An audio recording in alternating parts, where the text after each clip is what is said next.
Hello everyone! Ayan, good evening po sa inyong lahat. Ayan, kumusta po kayo? Sana ay okay lang po kayo.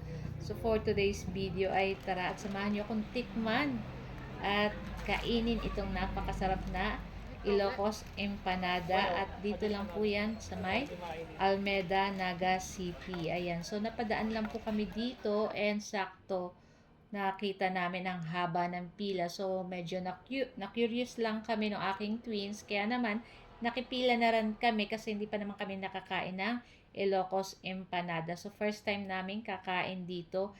And sobrang nagustuhan ng aking anak na kambal. Siyempre, nagustuhan ko din kasi masarap yung suka din niya, guys. Makikita nyo, guys, sobrang haba ng pila. So, siguro pumila kami dyan mga 3 p.m. Tapos, nakakain kami ng empanada nila is magpa 5 na. Ganun katagal. So, almost 2 hours kaming nag-wait para lang matikman yung kanilang Ilocos Empanada. And worth it naman, guys. Dahil sobrang sarap. At 90 pesos, may cheese na siya. Ayan. So, marami kayong pagpipilian. May classic, may cheesy. And isa pa yung nagustuhan ko dito ay yung kanilang bibingka. Sobrang sarap, guys. 30 pesos, tamang-tama lang siguro.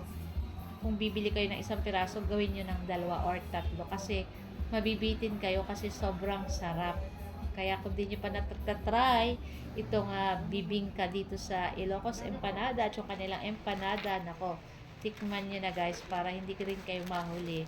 Ayan, so dati meron sila mga food panda yata, pero ngayon tinigil nila kasi sobrang dami nung bumibili.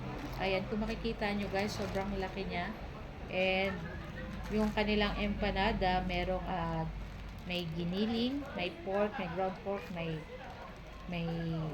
repolyo, yun, mga nalasahan ko, may toge, may cheese, may itlog, basta masarap. And syempre yung suka niya, saktong-sakto lang yung lasa, yung asim, yung medyo manamis-namis ng konti, and yung spices like ng mga sibuyas, bawang dun sa suka, sobrang sarap.